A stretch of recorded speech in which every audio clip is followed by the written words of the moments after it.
I'll get into the detail at a later point. ఎందుకంటే we have reviewed everything, but it has been mostly internal. అందరితో చాలాసార్లు ఈ మధ్య కాలంలో కలుసుకున్నాము, మాట్లాడుకున్నాం, but mostly it has been internal. I think elaborate on that later. KTR గారు, నా పేరు రాములు అండి, 6TV బ్యూరో చూపు. అంటే మీరేమో లక్షల కోట్లు చేసి అంతకంటే ఎక్కువ అభివృద్ధి చూపించామని చెప్తున్నారు. కేవలం కల్వకుంట్ల కుటుంబ కమిషన్ కోసమే ఇన్ని లక్షలు అప్పులు చేశారని చెప్పి ప్రస్తుత మంత్రులు చెప్తున్నారు. ప్లస్ మీ మంత్రి జగదీష్ రెడ్డిని ఖచ్చితంగా జైల్లోకి పంపిస్తామని కూడా ఆ జిల్లా మంత్రి చెప్తున్నారు. రాములు గారు, నేను ఒకటే అంటున్నా, మేము ఆల్రెడీ శాసనసభలోనే డిమాండ్ చేసినాం, సాగునీటి మీద చర్చలో డిమాండ్ చేసినాము, శ్వేతపత్రాల విడుదలలోనే డిమాండ్ చేశాం. అధికారం వాళ్ళ చేతుల్లో ఉంది. వాళ్ళ అధికారాన్ని మరి ప్రజలకు సేవలు అందించడానికి, ప్రజలకు ఇచ్చిన హామీలను నెరవేర్చడానికి వినియోగిస్తారా, లేదా కక్ష సాధింపు కోసం వినియోగిస్తారా, అది వాళ్ళ విఘ్నత. మాకు ఏ రకంగా చేసినా మాకు అభ్యంతరం లేదు. ఏ ఎంక్వైరీ అయినా, ఏ కమిషన్ అయినా, ఏ రకమైన ఆదేశం ఇచ్చుకున్నా వాళ్ళు మాకు అభ్యంతరం లేదు. మేమే డిమాండ్ చేశాం కదా, మీరు ఎంక్వైరీ చేయించండి అని మేమే అడిగాము. చేయమనండి, తప్పులు ఉంటే బయట పెట్టమనండి, తప్పకుండా అన్నీ ఎదుర్కొంటాం, న్యాయపరంగా ఎదుర్కొంటాం. హెచ్ఎంటీవీ, మీరు ప్రభుత్వ రంగంలో 1,60,000 ఉద్యోగాలు కల్పన చేశారు, ప్రైవేట్ రంగంలో 15 లక్షల ఉద్యోగాలు కల్పన చేశామంటున్నారు. యువత మీకు ఈసారి ఎన్నికల్లో దూరమైందని మీరు భావిస్తున్నారా?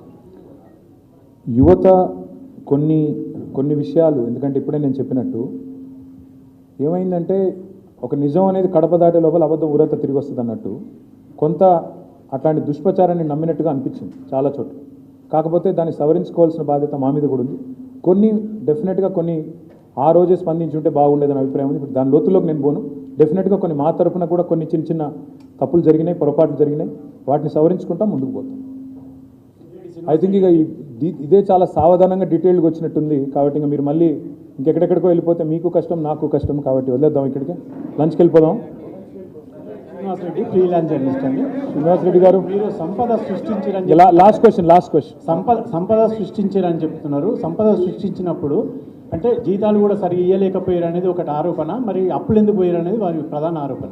మళ్ళీ అదే చెప్తున్నా బ్రదర్ నేను. ఫస్ట్ ఆఫ్ ఆల్, నిరర్ధక అప్పులు, ప్రొడక్టివ్ సెక్టర్ మీద పెట్టే పెట్టుబడి, రెండింటికి వ్యత్యాసం గమనించండి. పెరిగిన సంపద కూడా చూడండి అనేది ఒకటి. రెండవది, ఉద్యోగుల జీతాలు అనేది కరోనా తర్వాత వచ్చిన ఆర్థిక ప్రతిష్టంభన తర్వాతనే కొంత ఇబ్బంది వచ్చింది తప్ప మిగతా సమయాల్లో ఏం లేకుండే. దాన్ని కూడా అర్థం చేసుకోవాలని కోరుతాం. థ్యాంక్ యూ అందరికీ. జై తెలంగాణ. అందరికీ లంచ్ ఉంది, దయచేసి అందరు లంచ్కి రావాల్సిందిగా.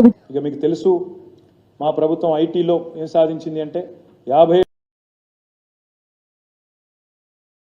నగరంలో వరదలు అరికట్టడానికి ప్రతి ఇంటికి 20,000 లీటర్ల ఉచితంగా నీళ్లు ఇస్తున్నాం. Hyderabad has become